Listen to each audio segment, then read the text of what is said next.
Good morning, guys, and welcome back to the vlog.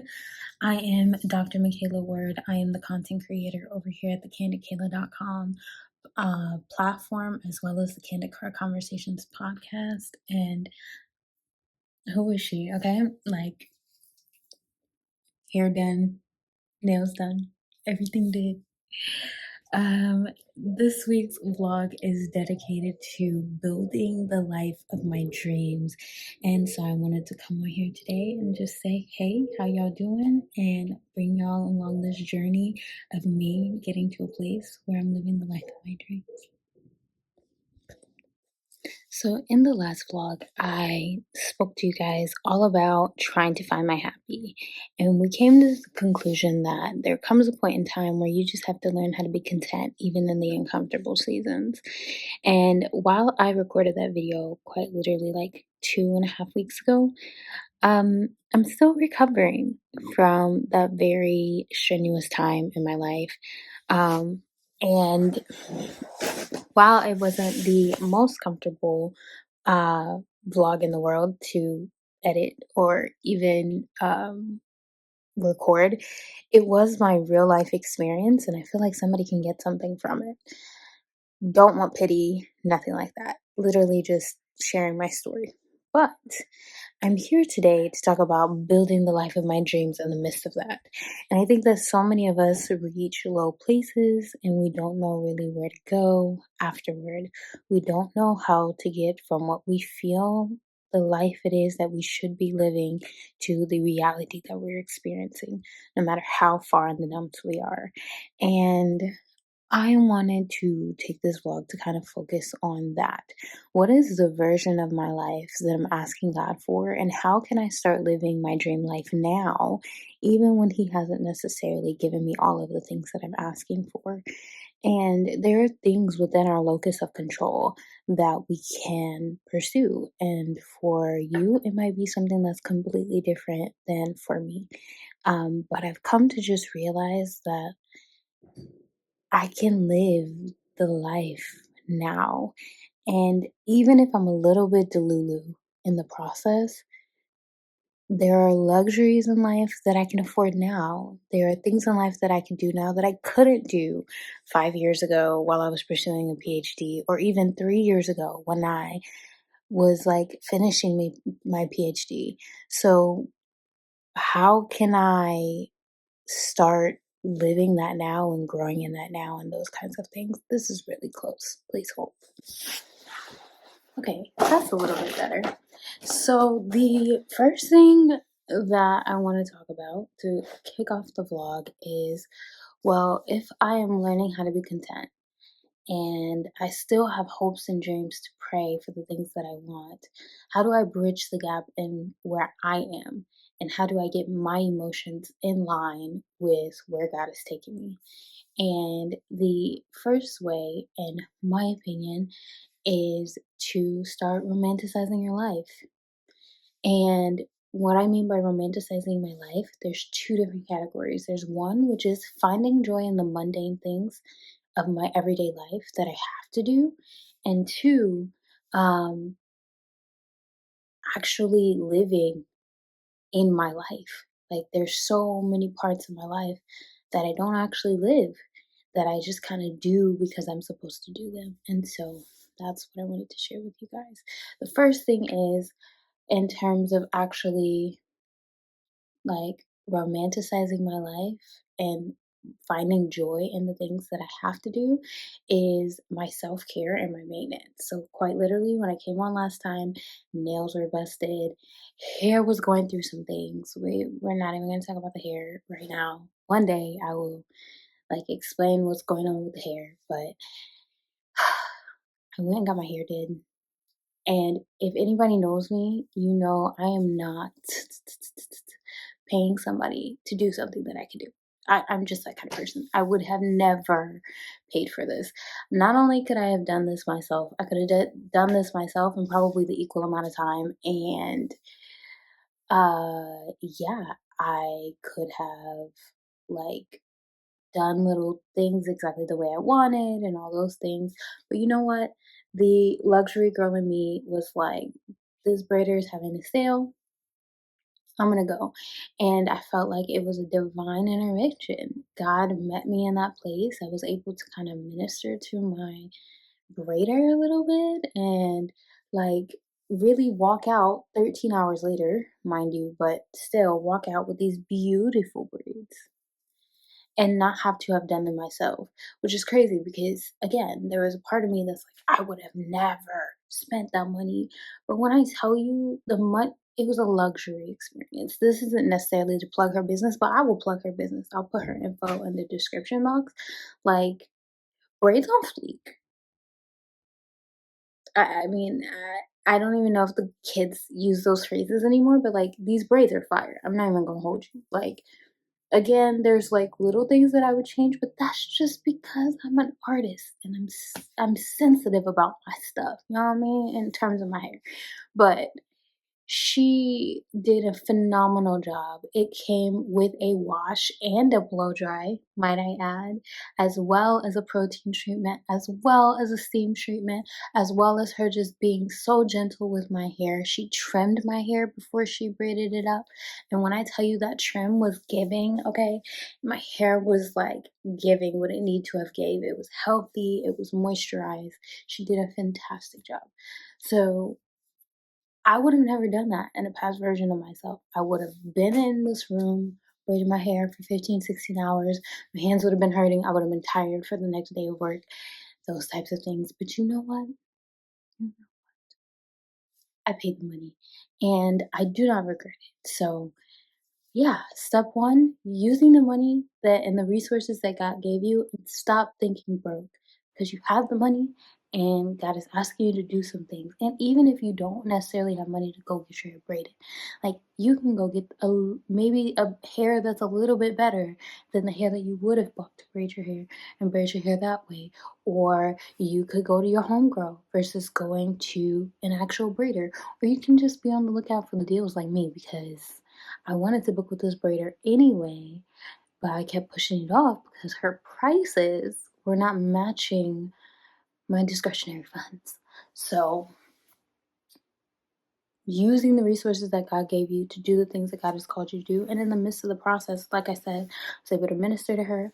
Felt like we really had some really engaging conversations, and she even said she really felt like the Lord met us in that room. And so, you never know, by just romanticizing your life just a little bit, you could really be walking in what God has for you.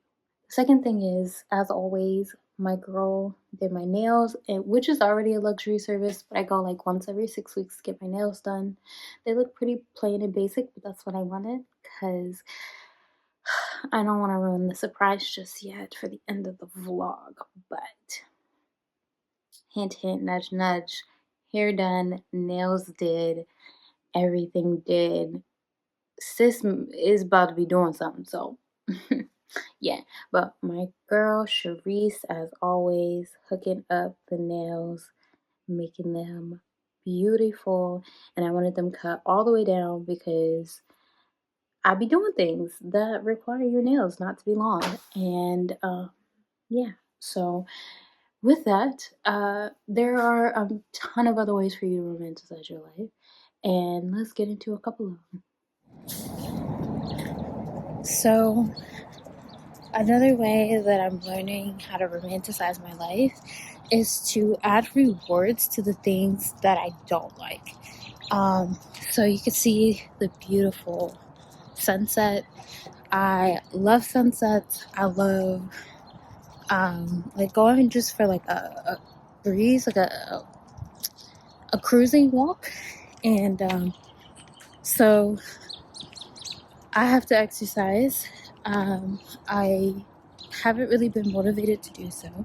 So I'm in this frame of mind these days where I am going and I'm exercising in the afternoons again after I get off of work. And so what I did today was, even though I don't feel like it, I'm extremely exhausted. What I'm doing is I said, okay, I get to see the sunset today on my walk, and I get to just cruise. If I could just get through 2-mile walk, I'm done for the day. Usually I will go for a run on Mondays. Today I really wanted to go for a 3-mile run. I have said nope, give my body the rest that it needs, and romanticize that moment. I started off with my husband and our house puppy, because he's not ours, but our house puppy, and that really got me out of the house. It was a sweet moment. And then once I get out, I leave them and I go do the rest of my 2 miles and I come back. So yeah, romanticizing these moments is so important, because sometimes you need the aesthetic picture. Sometimes you need to put the clothes on. Like, I definitely don't look aesthetic today, don't get me wrong, but sometimes you need the pictures. Sometimes you need the moments. Like, sometimes you need the videos to remind you, like, even though you don't like these things, they're good for you. They're amazing opportunities for you to get your heart rate up and do what you need to do. So that's where I'm at today, and that's how I'm romanticizing exercise. The other way that I've been romanticizing exercise is by getting ClassPass. So this isn't sponsored, because I don't even know who's watching this, but I went and got ClassPass just of my own volition. And in getting ClassPass, I was able to get access to a bunch of classes that I already wanted to take. I already had my eye on a few different gyms in the area, and I just couldn't choose one. So when I saw that they were available on ClassPass, I was like, this is a no-brainer. And it comes out to actually be cheaper than a membership at only one of those places. So what I'm doing is I have gone to rowing classes and cycling classes, and I'm going to go do a weightlifting class this week, like a HIIT workout circuit training type thing this week. I'm going to do another cycling class this week, because I really want access to these luxury things that I wouldn't usually have access to. So going back to being able to afford certain luxuries, I understand that ClassPass is not something that can necessarily work for everybody's budget. It is a whopping $52 a month, which is very expensive. However, I was thankfully able to free up a little bit of money in my discretionary budget for this. My goal for 2024 was to get some of my agency back in my life through some of these luxury services, as I mentioned before. Being able to go and get my hair done versus doing my own hair. Being able to get my nails done on a consistent basis versus having to only get them done when they look bad. And or if I have someplace to go. And another way is being able to add a little bit of luxury to my gym experience. If you don't have it for ClassPass, just working out at home is more than enough. I did that for many, many years. I have multiple videos as well as many Instagram videos associated with that, where I lost the majority of my weight and my wellness journey from at-home YouTube workouts, which are 110% free. And then over the years, I picked up a couple of weights and some like body bands and stuff that equated to less than $100 worth of materials. So it's definitely worth it to like invest in that way. I am just at a place where I was no longer motivated to work out at home, and I wasn't doing it diligently, and I have the little bit of extra money in my budget in order to afford these luxuries. So if you can't afford that luxury, completely understand. Financial wellness is something we will be talking about in this video, but just start with got the notification. We just finished our second mile. Just start with, if you need the motivation to like do something in person with other people, start with an accountability group. My job actually offers free online workout classes. So there's a way to get some camaraderie there. You can also join like Planet Fitness, which is $10 a month. It's just extremely crowded at this time of the year because everybody has New Year's resolution. And so there are ways to get it in without having to take on the financial brunt of an added $50 a month expense. So with that, let's talk about how we are romanticizing some other areas in our life. Get the assistance and the help that I needed in order to succeed. All of these things are things I learned in that season, but I had to put them into practice every day. I had to be able to do the work and to put it into my daily rotation so that in those ways where I didn't like my life or I felt like my life was unfair, I could start changing over the tide a little bit and gaining more ground in pursuit of the life that I wanted to live. Um, so in verse 48, it says, they are like a man building a house who dug deep and laid the foundation on the rock. The fourth thing I had to do was I had to have patience. Digging deep, let's talk about this for just a slight moment. Digging deep is not something that we can just do right away. We are not human bulldozers and cranes and diggers, and I don't even know what the equipment is called, but we can't just go and dig a deep hole with no equipment in 2 hours, right? Or in 2 minutes, excuse me, right? It's going to take us closer to 2 hours. We're going to have to dig. We're going to have to put in the work. We're going to have to be not only persistent, but also patient because it's going to take time. So, in that same way that persistence capitalizes on time, right? Because we're practicing things or we are taking advantage of the time, we also have to realize that we have to be patient in the time that we're taking. And this isn't this isn't the fun part. Okay, this is the part that everybody will skip over in their beautiful story, and they just want to tell you about how you were one way and now you're another way. But it's the patience to believe that God is going to do those things, the patience to watch Him do it, the patience to be an active participant in it, when it doesn't happen overnight. I prayed that initial prayer when I was 12. I was crying out to God on my floor when I was 8. It wasn't that I felt like I was happy and fulfilled until 2015. So I was 20.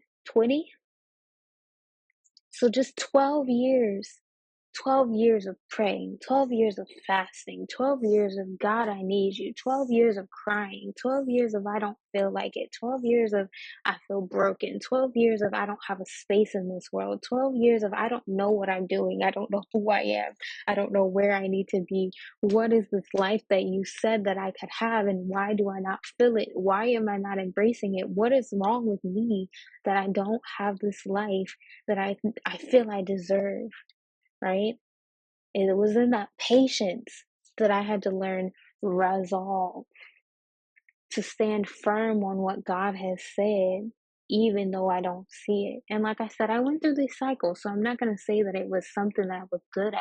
I'm still not particularly good at it. I'm a very impatient human being.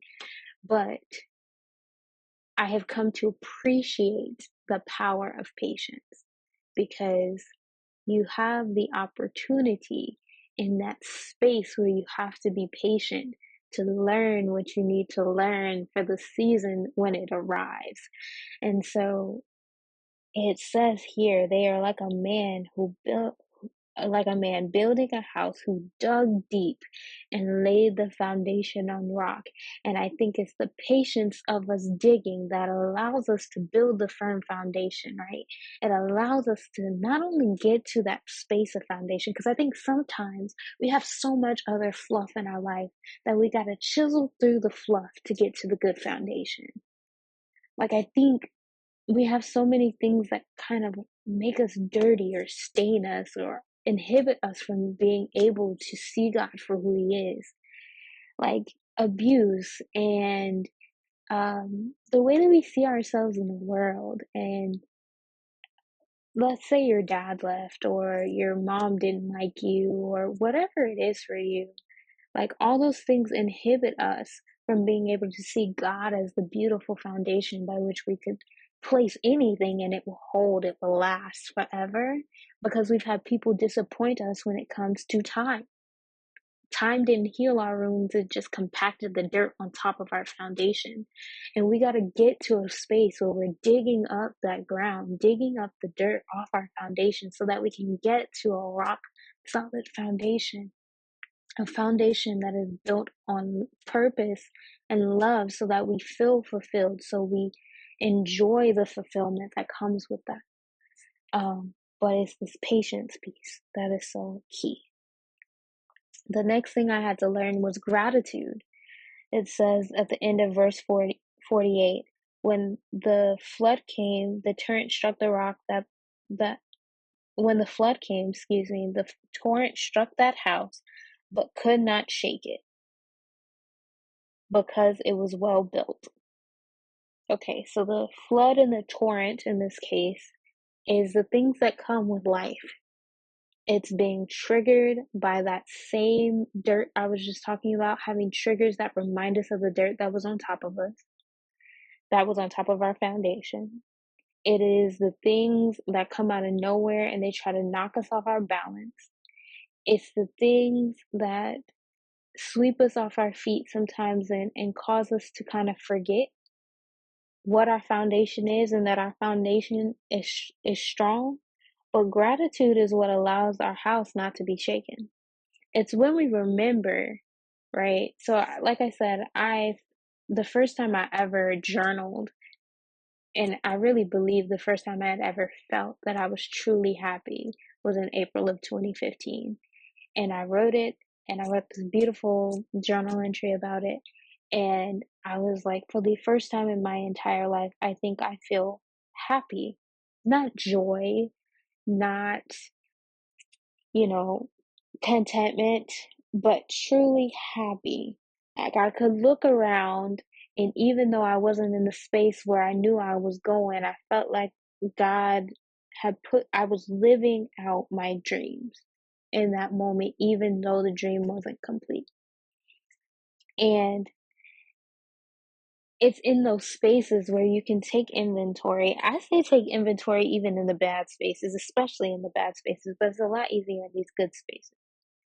On that day, I took inventory of where I had come from, every tear I had cried, every night I had prayed, every time I felt like I was cast out or I was ostracized or I was hurt or I wasn't truly appreciated in the ways that I felt like I should be appreciated and all those things. It was in those moments that I realized that my foundation was firm because everything around me was going haywire, but I was grateful for what he had done. And in knowing what he had done, I can stand firm for what he's going to do even in the midst of the chaos. And I think, especially when you're in a bad season, taking that moment to be grateful, to know that, okay, the storm is coming, the winds are flowing, the flood is here, the torrent, is trying to break down my foundation, but yet and still I can stand firm because if my house could stand when there was dirt, when my foundation could stand when there was dirt on top of it, how much more can my foundation stand when I've actually built this life of beauty and joy and everything on top of it as well? And so in every season, that doesn't mean that I don't go through things and still have to take inventory and still be gracious, right? And to still have gratitude. But not forgetting this is what allows you to not shake, which allows you not to waver, because from gratitude flows faith. I mean, it's just like an immediate thing. It's like a domino effect. As long as I can be gracious, or not gracious, but like thankful. That's the word I'm looking for. As long as I can be thankful, everything else kind of falls into place. Because if I never forget what he's done, if I never forget to be thankful for who he is in my life, who he is and who he says he is, then if I don't forget that, I will always remember who I am, what I've built. The sixth thing is intentionality. So it says at the end of that sentence, when the flood came, the torrent struck that house, but could not shake it because it was well built. The man had to build the house. You got to be intentional about how you build it, how you build the life you wanted, how you build the life you want now, you want to live in the future. Like, you have to be intentional, and if you're not intentional, it's for nothing. You have to purposely say, I'm going to build it on a firm foundation and not in the sand. But that intentionality, that moment of like decision and internal conflict, that is how you ensure that it can endure to come, right? Let's say I had just my foundation and I'm beginning to build my house, and instead of using, I don't know, wood studs, I use plastic. Well, if the flood comes, it might withstand some plastic. But if we get a heat wave and the flood comes, the plastic is gone. It's going to melt. In the same way, we have to be intentional about what we put on our foundation. I akin this to when building this life that I'm living now. Not only was I obedient, but there were some things that were my choice, things that I chose to add or not choose to add, and I had to be intentional about what things I chose to add or not to add. The best example of this for me are the people that I attach myself to, the relationships I attach myself to. I can choose to be involved with individuals who are all right in the season they're in and have no aspirations to go anywhere. Or I can attach myself to people who are equally hungry, equally driven to fulfill the purpose that God has for their life. I'm going to choose intentionally to be around other people who are driven and purposeful, because iron sharpens iron. So in the ways that they're driven, it'll help build my faith for me to be driven and vice versa. In the same way though, you have to be intentional with everything. I can choose financially to live in the city or on the outskirts. That's a choice. The obedience came when he just said buy a house. I could choose wherever, right? He leaves the choice up to me.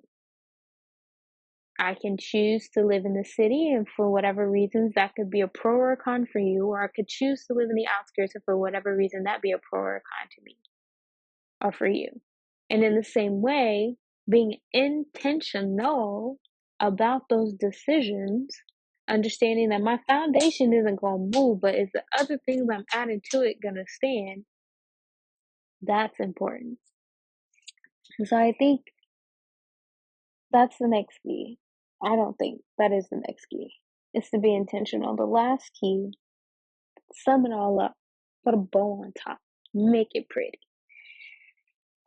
He says in verse 49, but the one who hears my words and does not put them into practice is like a man who built a house on the ground without foundation.